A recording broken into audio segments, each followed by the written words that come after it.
अस्सलाम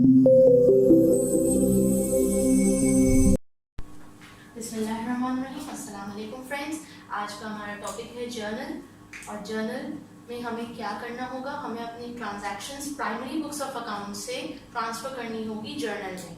और उसको ट्रांसफ़र करने के लिए, उन ट्रांजैक्शंस को ट्रांसफ़र करने के लिए हमें कुछ अकाउंटिंग रूल्स को फॉलो करना पड़ेगा। अब वो कौन से अकाउंटिंग रूल्स होंगे, कैसे फॉलो किया जाएगा, जर्नल में किस फॉर्मेट के हिसाब से रिकॉर्ड किया जाएगा, ये सब हम आज की क्लास में देखेंगे। अच्छा, ये करने से पहले हमें सबसे पहले जानना बहुत जरूरी है that what is separate legal entity. Separate legal entity concept हमें कहता क्या है? सेपरेट लीगल एंटिटी कॉन्सेप्ट हमें बेसिकली ये बताता है कि जो बिजनेस है, बिजनेस और उसका ओनर दोनों सेपरेट हैं, दोनों सेपरेट लीगल एंटिटीज हैं। ये हमारा अकाउंटिंग रूल और ये हमारी अकाउंट्स हमें ये सिखाती है कि सबसे पहला उसूल ये है कि बिजनेस और ओनर को कभी एक ना समझो, वो एक नहीं हो सकता। बिजनेस अलग है, उसका ओनर अलग है, दोनों सेपरेट लीगल एंटिटीज कहलाते हैं।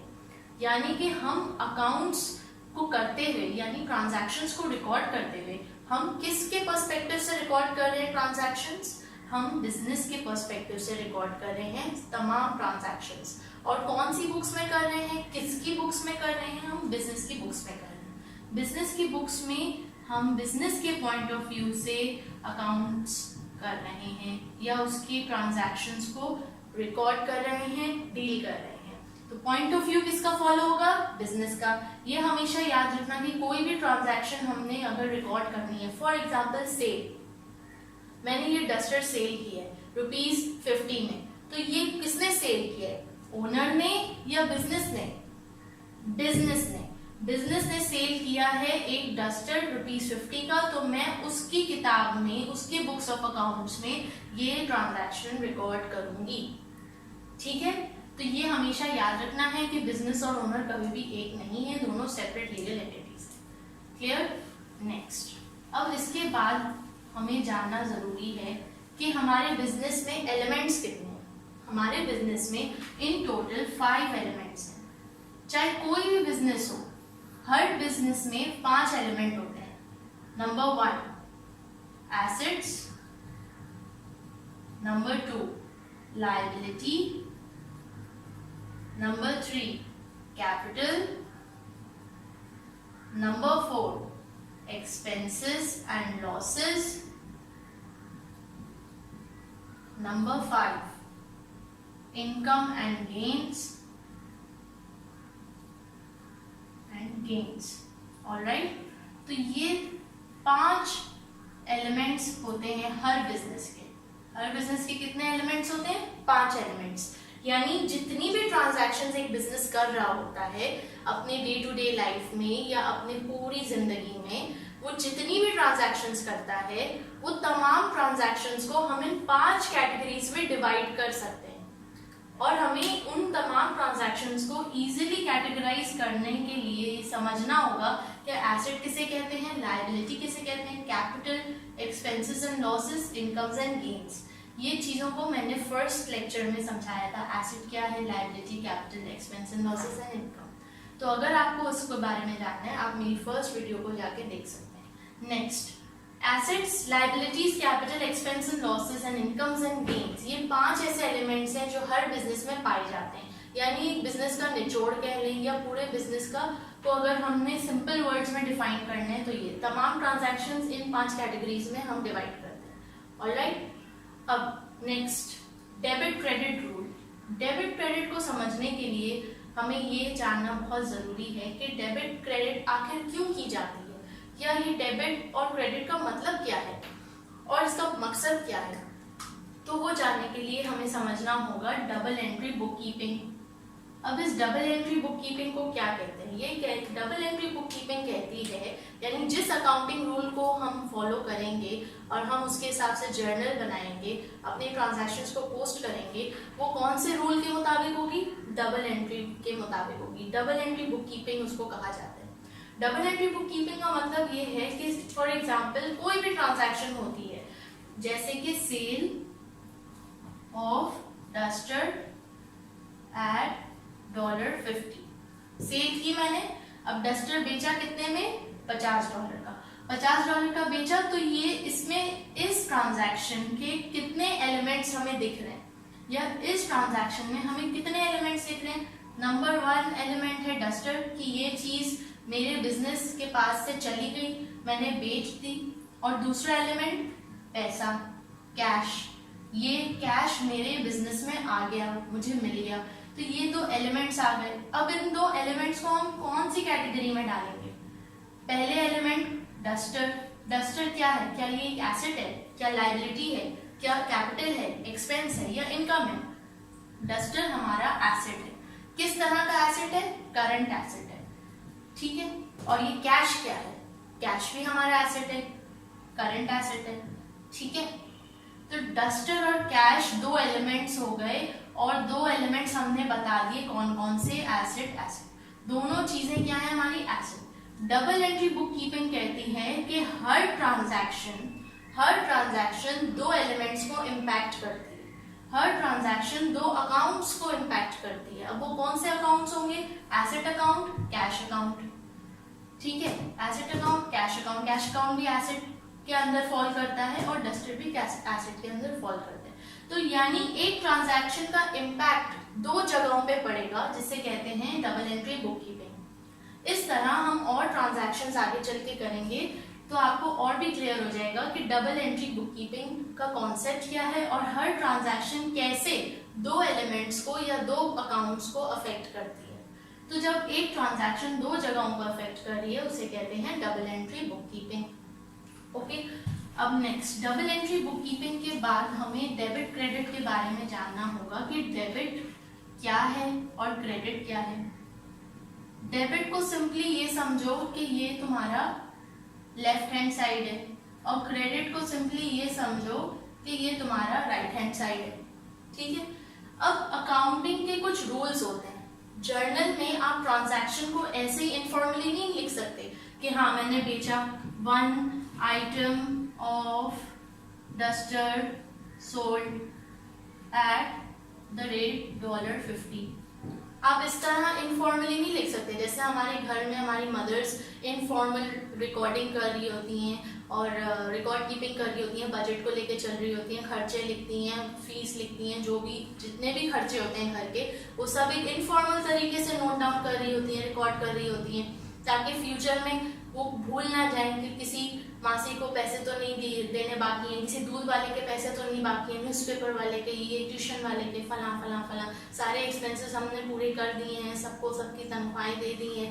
तो ये सब एक रिकॉर्ड करने के लिए आपकी मदर क्या करती हैं, एक रफ सी अपनी नोटबुक में जैसे उनको समझ आती है अपनी सहूलत के हिसाब से रिकॉर्डिंग करती हैं। लेकिन जब हम बिजनेस के अकाउंट्स में रिकॉर्डिंग करेंगे तो हम बहुत ही फॉर्मल वे में रिकॉर्ड करेंगे, और फॉर्मल वे में रिकॉर्ड करने का तरीका क्या होगा, ये फॉर्मेट। हम क्या फॉलो करेंगे, इस फॉर्मेट को हम एक जगह डेट लिखेंगे, यहाँ पे पर्टिकुलर्स आएंगे, लेजर फोलियो का reference, debit side, credit side. Suppose ये ट्रांजैक्शन है 1 item of duster sold at $50। तो इसमें तो पहले मैं ये आइडेंटिफाई करूंगी कि मेरे 2 एलिमेंट्स कौन से हैं, डस्टर और ये पैसे। डस्टर बिजनेस के पास से चले गए, पैसे बिजनेस के पास आ गए, ठीक है। तो इन दोनों एलिमेंट्स की रिकॉर्डिंग मैं करूंगी डस्टर अकाउंट एंड दूसरा अकाउंट जो मेरा खुलेगा वो है कैश अकाउंट।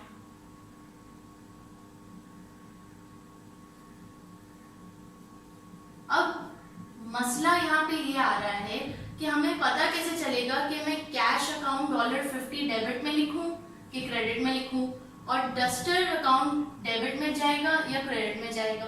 तो ये समझने के लिए मैं आज आपको एक कहानी सुनाने वाली हूँ। इस कहानी को बड़ा गौर से सुनिएगा और समझने की कोशिश करिएगा ताकि आपको ये डेबिट क्रेडिट के रूल समझ आ जाए। ओके, ये मानते हैं सारे एलिमेंट्स हैं बिजनेस के। ये सारे एलिमेंट्स को अज्यूम करें कि ये जो है ना हमारे कुछ लोग हैं, इंडिविजुअल्स हैं। एसेट एक इंडिविजुअल है, लायबिलिटी एक, कैपिटल एक, expense and losses, income and gains अलग, ठीक है। और ये तमाम नाम जो है वो इंडिविजुअल्स के नाम है, लोगों के नाम है। अब इनमें से ए और ई यानी एसेट और एक्सपेंस। हमारी एक फैमिली है और दूसरी फैमिली है liability, capital and income and gains. ये हमारी दूसरी फैमिली है। ओके, इसको हम उल्टा कर देते हैं, income and gains and capital, यानी इसका हम शॉर्ट फॉर्म बना लेते हैं LIC फैमिली, और ये है AE फैमिली। AE फैमिली यानी आपके वावल्स के पहले दो letters AEIOU, AE family, asset, expense और लायबिलिटी, इनकम एंड कैपिटल। अब LIC हमेशा साथ साथ रहते हैं, जहां जाते हैं साथ जाते हैं, कभी दूसरे से जुदा नहीं होते। AE भी हमेशा साथ साथ रहते हैं, कपल हैं, कभी जुदा नहीं होते, जहां जाते हैं साथ जाते हैं, नहीं तो नहीं जाते। ठीक है, अब हमारी दो कंट्रीज भी हैं। अब उन दो कंट्रीज का नाम क्या है? एक समझ लें आपका पाकिस्तान है, दूसरा समझ लें आपका इंडिया है। पाकिस्तान को हम डेबिट कह देते हैं और इंडिया को हम क्रेडिट कह देते हैं। अब डेबिट क्रेडिट की कहानी भी कुछ इंडिया पाकिस्तान की तरह है कि दोनों एक दूसरे के एंटी हैं, बर्दाश्त नहीं कर सकते एक दूसरे की ग्रोथ, एक दूसरे की तरक्की। तो क्या होता है कि AE तो वैसे रिहाइश कहाँ के हैं? डेबिट के, और LIC रिहाइश कहाँ के हैं? क्रेडिट साइड के। यानी AE की जब भी तरक्की होगी या ग्रोथ होगी तो वो डेबिट साइड में होगी, वो क्रेडिट साइड में नहीं हो सकती। यानी वो क्रेडिट दुश्मन कंट्री में जाएंगे तो हमेशा लॉस ही पाएंगे, हमेशा उनकी डिटोरिएशन ही होगी। लेकिन अगर ये डेबिट साइड में रहेंगे तो फलेंगे, फूलेंगे और बढ़ेंगे। ठीक है, तो AE हमेशा, AE की ग्रोथ कहाँ होती है? डेबिट में, पाकिस्तान में। ऑलराइट, डेबिट साइड में इसकी ग्रोथ होती है, और जैसे ही इसकी ग्रोथ में कुछ कमी आने लगती है यानी डिटोरिएशन की तरफ जाने लगते हैं तो डेबिट को आता है गुस्सा, डेबिट हो जाता है सैड और बोलते हैं तुम्हारा इधर कोई काम नहीं, निकलो मेरे मुल्क से, दफा हो जाओ, जाओ क्रेडिट के पास। तो इसको निकाल दिया जाता है डेबिट कंट्री से और पहुंचा दिया जाता है क्रेडिट साइड में। कब? जब AE डाउनफॉल की तरफ होता है, जब AE की तरक्की नहीं हो रही होती। ऑलराइट, तो AE का ये उसूल है, AE जब भी बढ़ेगा तो डेबिट में बड़ा खुश खुश रहेगा, डेबिट साइड भी खुश खुश रहेगा। जहां इसकी डाउनफॉल शुरू, जहां इसकी तरक्की में खराबी होना शुरू, इसको कहां फेंक दिया जाएगा? क्रेडिट में फेंक दिया जाएगा। ठीक है, ये हो गई मेरी AE की कहानी।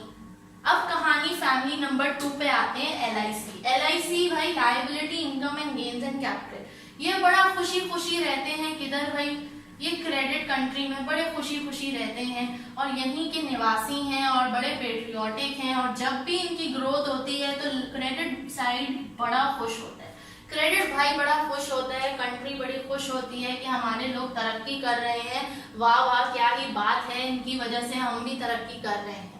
लेकिन जहां इनका डाउनफॉल शुरू होता है तो क्रेडिट का भी वही रवैया रहता है जो डेबिट का रहता है, क्रेडिट हो जाता है सैड और हो जाता है बहुत अपसेट, निकाल बाहर फेंकता है अपने मुल्क से LIC को और बोलते हैं जा तू दफा हो जा, यहाँ से निकल जा, मेरी कंट्री से पहुंच जा तुम दुश्मन मुल्क। तो LIC की जब भी डाउनफॉल होगी किधर चला जाएगा? डेबिट कंट्री में, उसको निकाल दिया जाएगा अपनी कंट्री से। और जब LIC की ग्रोथ हो रही होगी तो वो खुशी खुशी क्रेडिट में रह रहा होगा। ठीक है, ये है हमारे अकाउंटिंग के रूल्स। यानी AE निवासी कहाँ के हैं? डेबिट साइड के। LIC निवासी कहाँ के हैं? क्रेडिट साइड के। जब भी दोनों की बढ़ोतरी होगी वो अपने अपने साइड्स में बरकरार रहेंगे, जहां उनकी डाउनफॉल शुरू पलटी खा लेंगे, उनको अपने अपने मुल्कों से निकाल दिया जाएगा। AE को क्रेडिट में फेंक दिया जाएगा, LIC को डेबिट में फेंक दिया जाएगा। ओके, इस कहानी को रखना है याद, और याद रखते हुए हमें सॉल्व करने हैं ये ट्रांजैक्शंस, सॉल्व नहीं करने, रिकॉर्ड करने जर्नल में ये ट्रांजैक्शंस। अच्छा, पहली transaction, set up the business with 5000 cash, यानी बिजनेस खोलो 5000 कैश के साथ। अब 5000 का कैश से बिजनेस खोलो, बिजनेस के पॉइंट ऑफ व्यू से क्या हो रहा है?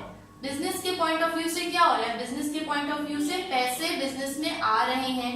कौन लेके आ रहा है, ओनर लेके आ रहा है। तो ओनर लेके आ रहा है तो मेरे दो एलिमेंट्स कौन से होंगे, यहाँ पे पैसे आ रहे हैं यानी कैश आ रहा है, कैश आ रहा है यानी उसको एसेट मान लें। और बिजनेस में कौन लेके आ रहा है ये पैसा, आपका ओनर, बिजनेस का ओनर। तो जब भी ओनर के जेब से पैसा जाएगा बिजनेस में तो वो किधर, उसको कौन से एलिमेंट मानेंगे, कैपिटल। तो दो एलिमेंट्स आ गए, एसेट्स और कैपिटल। अब यानी कि एक ट्रांजैक्शन हमारे दो एलिमेंट्स को असरअंदाज कर रही है, इम्पैक्ट कर रही है। तो ये दो ट्रांजैक्शंस को इम्पैक्ट करने का क्या मतलब हुआ कि हम double entry book keeping follow कर रहे हैं, यानी हर अकाउंटिंग ट्रीटमेंट हम डबल एंट्री बुक कीपिंग के कॉन्सेप्ट को जहन में रखते हुए फॉलो करेंगे। हर ट्रांजैक्शन दो एलिमेंट्स को टारगेट करेगी, इम्पैक्ट डालेगी उसमें, ठीक है। तो अब इसकी रिकॉर्डिंग कैसे करें, आइए देखते हैं। इसकी रिकॉर्डिंग करेंगे हम। एसेट जो है बेटा, एसेट इधर क्या हो रहा है, बिजनेस का एसेट, कैश बिजनेस में आ रहा है। तो जब कैश बिजनेस में आ रहा है तो क्या एसेट की ग्रोथ नहीं हो रही, क्या एसेट बढ़ नहीं रहा हमारा। तो जब एसेट बढ़ता है तो कंट्री खुशी खुशी इसको कहाँ रखती है, कौन सी कंट्री इसको खुशी खुशी रखती है, डेबिट। वो कहाँ के निवासी होते हैं, डेबिट साइड के। तो कैश आ रहा है तो मैं इधर लिख दूंगी कैश अकाउंट 5000 डेबिट कंट्री में पोस्ट कर दिया। क्यों, एसेट की बढ़ोतरी हो रही है, एसेट कहाँ का निवासी है, डेबिट साइड का निवासी है, और डेबिट खुश होते हैं उसकी अगर लोगों की तरक्की होती है तो, ठीक है। दूसरा एलिमेंट कौन सा, capital. Capital account, capital account किधर डालूं, डेबिट या क्रेडिट। अब कैपिटल भी बिजनेस का बढ़ रहा है या कम हो रहा है, बढ़ रहा है। क्यों, क्योंकि बिजनेस स्टार्ट किया, ओनर ने बिजनेस को पैसे दिए, तो कैपिटल अकाउंट बढ़ रहा है बिजनेस का। तो बढ़ रहा है तो कैपिटल कहाँ का निवासी है, कैपिटल निवासी है क्रेडिट कंट्री का, क्रेडिट कंट्री का निवासी है। और जब भी कैपिटल की ग्रोथ होती है क्रेडिट साइड बड़ा खुश होता है। तो जब बड़ा खुश होता है तो हम कैपिटल को किधर लिख देंगे, क्रेडिट साइड में, ठीक है। फर्स्ट ट्रांजैक्शन क्लियर है।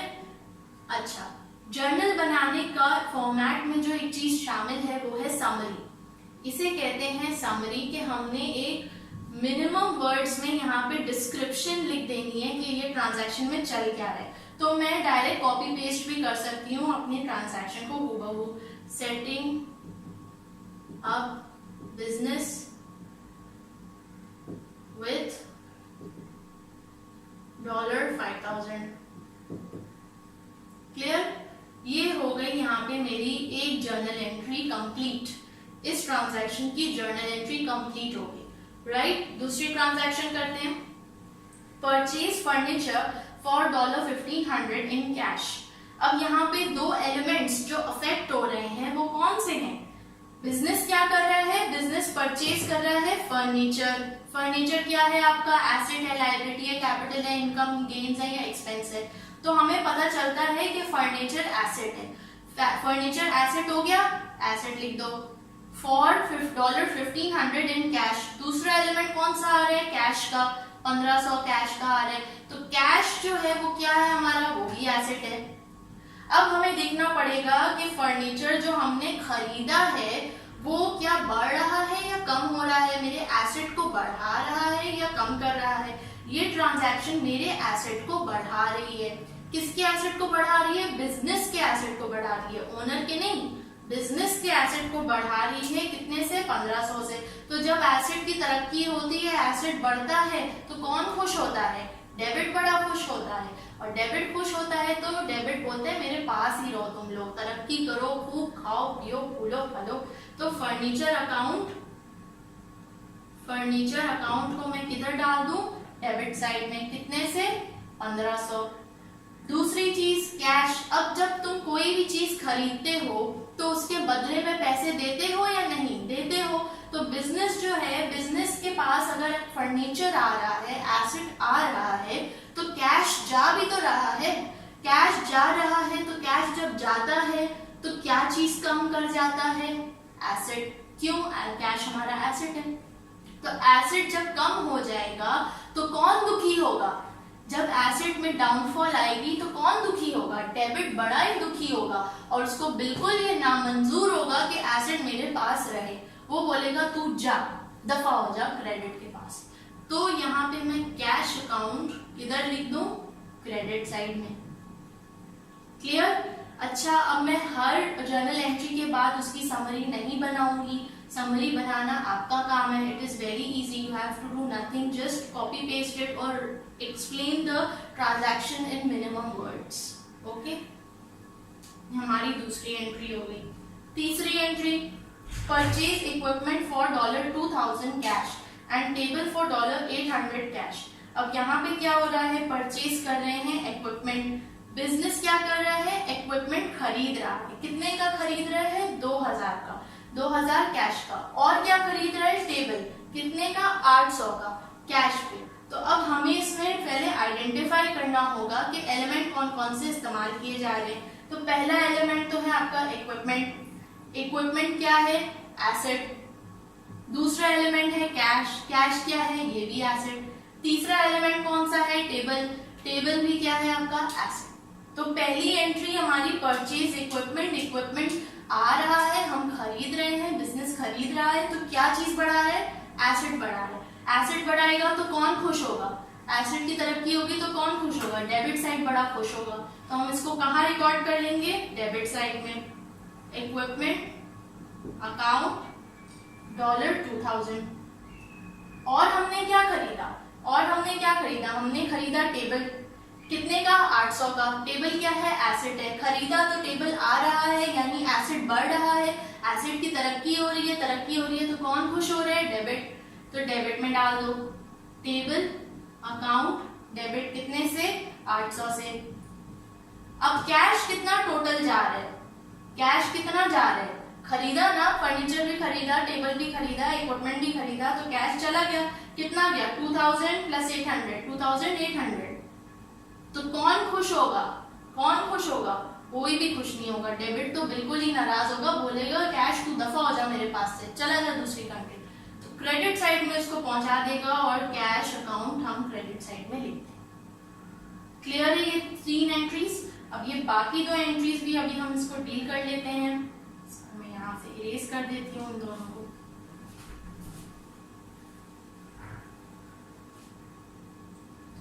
लास्ट 2 एंट्रीज हमारी रह गई हैं, इनको देखते हैं क्या है। ये है बैंक लोन $1000। अब ये लोन कौन ले रहा है, बिजनेस लोन ले रहा है, किससे, बैंक से। कितने का, 1000 का लोन ले रहा है। 1000 का लोन ले रहा है तो उसमें एलिमेंट्स कौन कौन से अफेक्टेड हो रहे हैं, लोन है, तो लोन जाहिर सी बात है एक लायबिलिटी है, और पैसों का मामला है, यानी $1000 यानी कैश, कैश यानी एसेट। ठीक है, तो फिर हमारा एक लायबिलिटी हो गया, एक एसेट हो गया, ये 2 एलिमेंट्स आ गए। अब कैश क्या है, बढ़ रहा है या कम हो रहा है बिजनेस में, कैश जो है बढ़ रहा है। क्यों बढ़ रहा है, क्योंकि लोन लिया है ना बैंक से। जब लोन लेते हैं तो बैंक पैसे देता है बिजनेस को, जब बैंक पैसे देता है बिजनेस को तो जाहिर सी बात है बिजनेस का एसेट बढ़ता है। तो एसेट बढ़ता है तो कौन खुश होगा, डेबिट खुश होगा, तो डेबिट में डाल दो, कैश अकाउंट डेबिट कितना, 1000। लेकिन साथ ही साथ हमारी लायबिलिटी को देखते हैं, लायबिलिटी में क्या हो रहा है, बिजनेस की क्या लायबिलिटी बढ़ रही है या घट रही है। यकीनन आपने लोन लिया है बैंक से तो आपने 1 डे पे ऑफ तो करना ही पड़ेगा, तो आपकी लायबिलिटी भी बढ़ रही है। तो जब लायबिलिटी बढ़ती है तो कौन सी कंट्री खुश होती है, क्रेडिट। LIC जब बढ़ता है तो क्रेडिट खुश होता है, तो इसको क्रेडिट में डाल दो। किस नाम से डाल दें, बैंक लोन अकाउंट 1000। ठीक है, अब हो गई हमारी ये चौथी एंट्री। आखिरी एंट्री की तरफ मूव करते हैं। आखिरी एंट्री है परचेजेस ऑफ $700। परचेजेस ऑफ $700 यानी बिजनेस ने कोई माल खरीदा है 700 का, $700 का माल खरीदा है, कुछ भी हो सकते हैं, गुड्स हो सकते हैं, कुछ भी उसने खरीदा है। खरीदने से मुराद गुड्स आपके पास आए होंगे, जो भी चीज खरीदी है आपके पास आई होगी, बिजनेस में आई होगी। तो बिजनेस में आई है तो वो आपका कौन सा साइड बढ़ा रही है, एसेट साइड बढ़ा रही है। गुड्स आ रही है तो एसेट साइड बढ़ा रहे हैं। एसेट बढ़ेगा कौन खुश होगा, डेबिट खुश होगा, डेबिट में डाल दो। तो परचेज अकाउंट डेबिट 700। अब यहाँ पे कोई गुड्स वगैरह का जिक्र नहीं है, कोई स्पेसिफिक नाम नहीं लिखा हुआ, इसलिए मैंने यहाँ परचेज अकाउंट लिख दिया। अगर कोई फर्नीचर का जैसे पहले नाम था, हमने फर्नीचर अकाउंट लिखा था, इक्विपमेंट का नाम था तो इक्विपमेंट अकाउंट बनाया। तो परचेज गुड्स अकाउंट बनाएंगे, यहाँ पे कोई भी नाम स्पेसिफिकली मेंशन नहीं। दूसरा एलिमेंट क्या है, कैश। कैश हमारे पास से जा रहा है तो एसेट कम हो रहा है, एसेट कम हो रहा है तो कौन ना खुश होगा, डेबिट साइड नाराज होगा, उसको उठा के फेंक देगा क्रेडिट में। तो हम कैश अकाउंट 700 रुपए लिख देंगे इधर। आई होप आपको ये जर्नल का कुछ कॉन्सेप्ट क्लियर है। Double entry book keeping, separate legal entity, 5 elements, debit credit के रूल्स और किस तरह से हमने फॉर्मेट में पोस्ट करना है। Thank you very much.